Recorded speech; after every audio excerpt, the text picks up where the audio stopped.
Good, happy Thursday morning. I'm Riley King, and welcome to the Riley King Newscast. Let's get started. First up, 81-year-old store clerk robbed at gunpoint, police say. Manchester police have identified a suspect in connection with an armed robbery that sent an 81-year-old man to a hospital. Investigators are looking for 20-year-old Thomas Ford Jr. Hansford Food Market on Maple Street was robbed at 1 p.m. Wednesday. The store owner, Young Han Yun, suffered significant injuries but was expected to recover, police said. Police said that a semi-automatic handgun was shown during the robbery, and Ford got away with cash.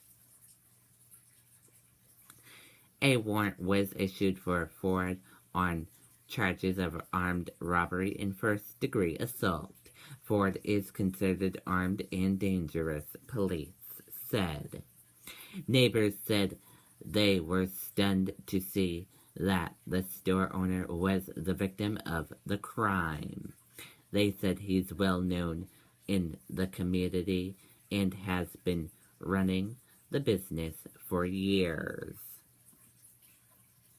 Investigators were at the scene for more than 5 hours after the initial call came in. Police said they interviewed the store owner in his hospital room. Ford is 5 feet 10 inches tall and weighs approximately 145 pounds. He has black hair and hazel eyes. He was wearing a gray zip-up sweatshirt and dark sweatpants. Anyone with information about Ford's whereabouts is asked to call police at 603-668-8711 or detectives at 603-792-5500. Anonymous tips can be made to the Manchester Police Crime Line at 624-4040.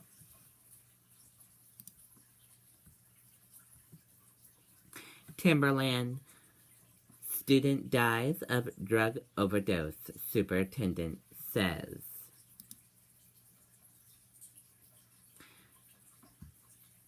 Plastow police have confirmed to the Riley King Newscast they are investigating the death of a student from Timberland Regional High School.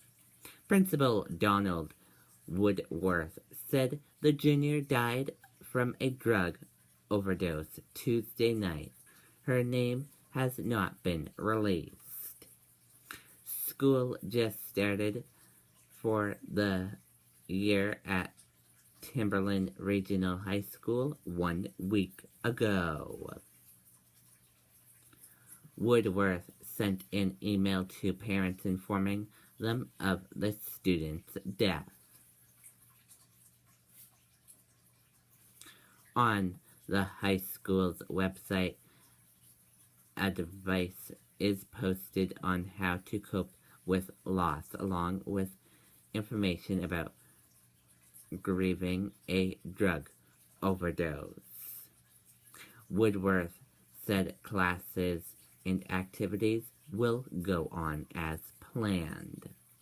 Police plan to release more information today.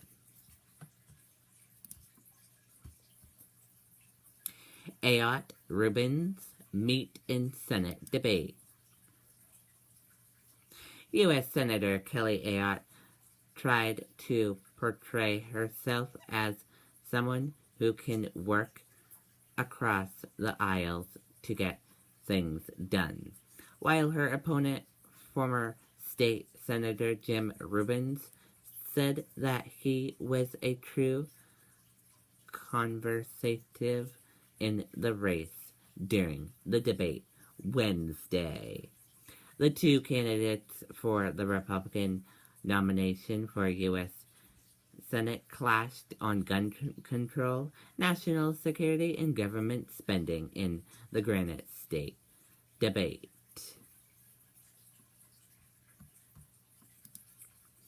Echoes of Trump's conservational Central Park jogger letter linger in campaign rhetoric.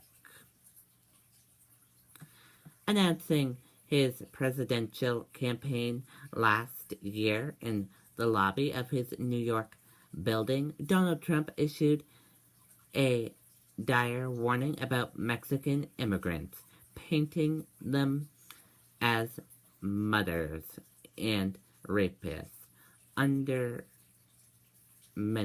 safety in the U.S.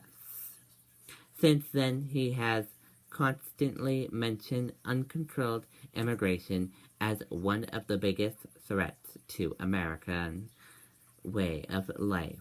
Refugees who may be terrorists and resources and jobs being siphoned for Americans, Trump said. Obama puts South China Sea back on agenda at summit.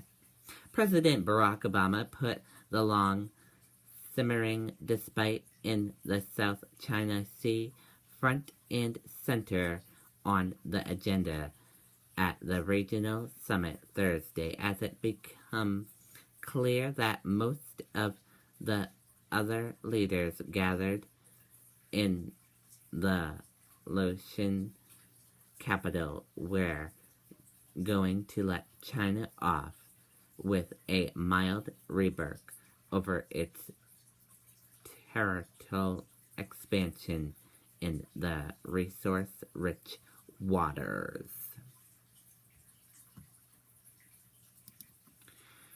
Child suicide attempts on the rise in besieged Syrian town, group warns.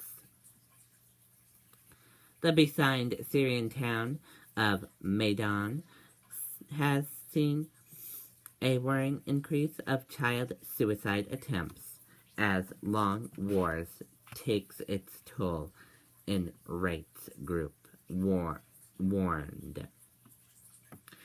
At least 6 children and teens, the youngest a 12-year-old girl, and 7 young adults have attempted suicide in the past 2 months.